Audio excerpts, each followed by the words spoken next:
जाते हैं कि दिल की बात कर लेते हैं। कुछ आपका जो दिल है वो, जैसे जरदारी साहब कहते हैं, ऐसा दिल नहीं रखते जो दुखता है, लेकिन आपका दिल दुखा है। ये जो आपने पाकिस्तान तहरीक इंसाफ से जब राहें अलग की, एक राब्ता आपका खत्म हुआ। दिल तो दुखता है, ज़रूर दुखता है, और अलग होने पर भी मुझे कोई खुशी नहीं हुई। मैं तो जब 2010 में आया था तो मैं मिनिस्टर था, मैं वाहिद वज़ीर था जो मैंने इस्तीफ़ा देकर इधर आया कि हम इस मुल्क में तब्दीली लाएंगे और रिफॉर्म लाएंगे और इकॉनमी बेहतर होगी, इंडस्ट्री आएगी और डॉलर आएगा और पता नहीं क्या क्या इस मुल्क पे एक अल्लाह का रहम बढ़ जाएगा। लेकिन ऐसा नहीं हुआ। एक सोच थी जो सबकी थी और है अभी भी कि इस मुल्क को ठीक करना है।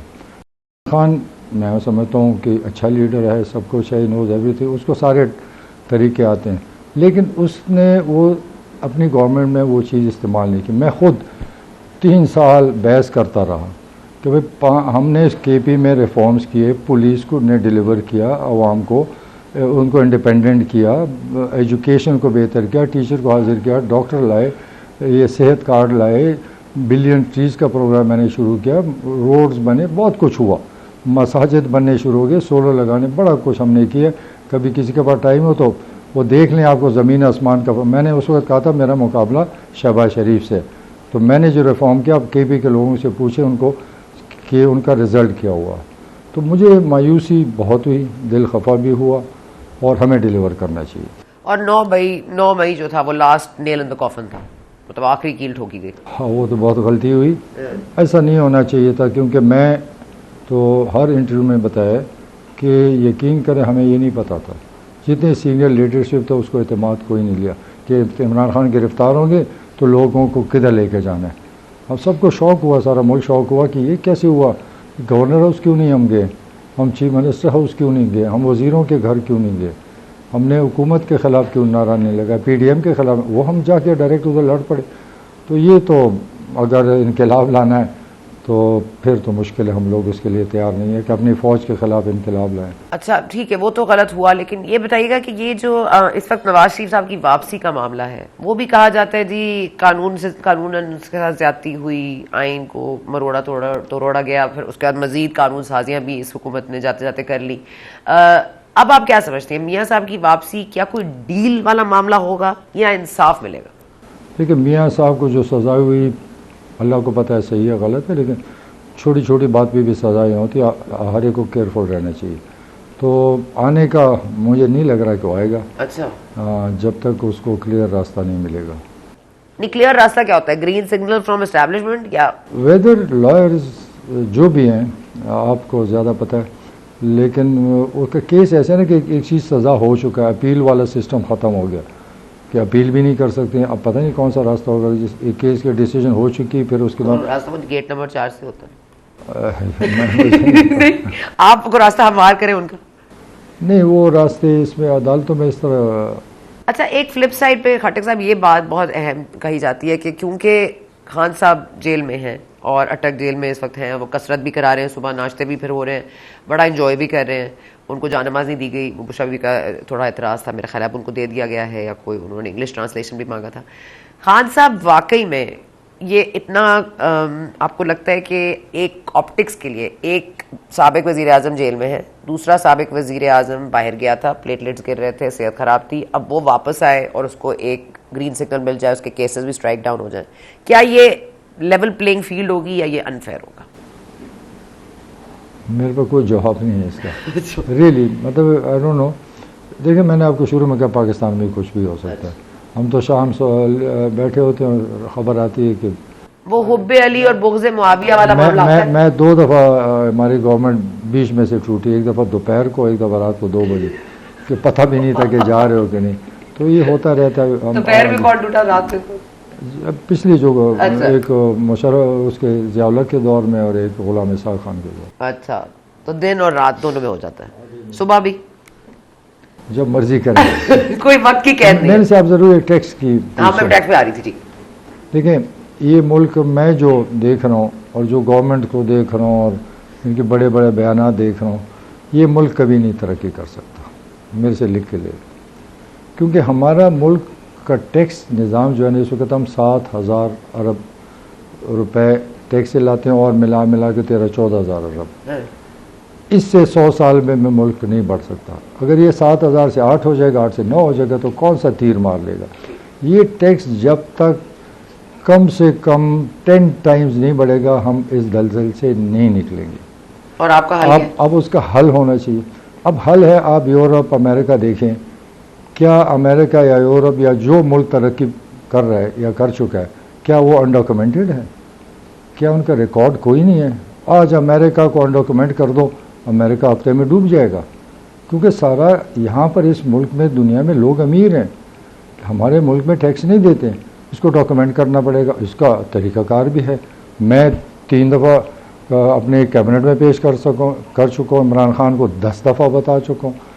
कहते हैं कि मैं मानता हूँ, finance minister, finance secretary federal को बुला कर मीटिंग करके बताया। कभी कहते हैं बंदे ही नहीं है, कभी क्या, मतलब ये दुनिया में जब डॉक्यूमेंटेड है, हम पागल हैं, हम क्यों नहीं करें।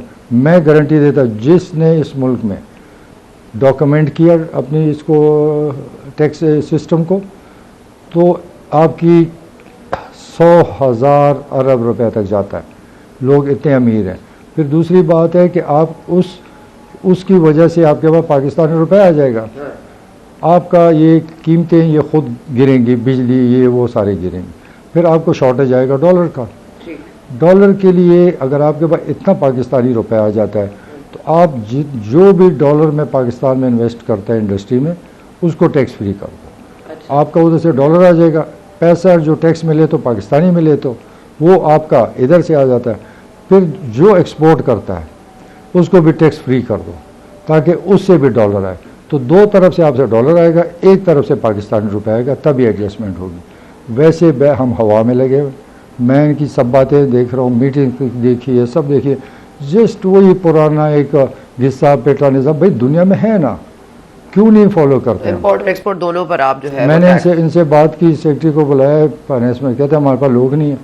मैं कहा लोग कौन सा मसला है, बेकार बैठे हुए पढ़े लिखे कंप्यूटर मास्टर्स हैं, 50,000 कंप्यूटर लेकर तहसीलों में बैठा दो, आपको 1 महीने में ये हो जाएगा, उसमें रजिस्टर हो जाएगा। फिर रजिस्टर नहीं होता, फिर उसके लिए शराइत हैं कि फिर ये होगा, फिर ये होगा, सारा जी मैंने बना के दिया है, लेकिन नहीं करने वाले। जब करना ही नहीं है, और फिर बड़ी खान साहब को आपने ये आइडिया दिया था? कोई 10 दफ़ा कभी ज़िंदगी में पूछ लेना। फिर क्या उन्होंने कहा? वो हाँ कहते, सही कहते। फिर क्यों नहीं करते हैं। तो असल रुकावट कौन था? असल यही था, उसका खुद ही रुकावट है। उसको जो बात कहो ठीक है, अगले दिन पूछो तो कुछ भी नहीं, हवा में उड़ गई। तो ये आप आइडिया इम्प्लीमेंट कराने के लिए किस सतह तक जा सकते हैं? आपने किससे मजीद अब आगे किससे ये मैं मुझे जो भी मिला, चाहे फॉरेन डेलीगेट्स आते हैं, चाहे पाकिस्तानी यहाँ हेड्स हैं, सबसे बात की है कि जब तक आप पाकिस्तान को डॉक्यूमेंट नहीं करेंगे, आप भी याद रखना, ज़िंदगी में जो आएगा इस मुल्क में इसको डॉक्यूमेंट करेगा, तरीक़ाकार होगा, लोगों की खुशी होगी। क्योंकि यहाँ पर आपका पब्लिक बहुत अमीर है। आप बाहर जाए ना, ये गाड़ियाँ देखें, ये बंगले देखें, ये कहाँ थे?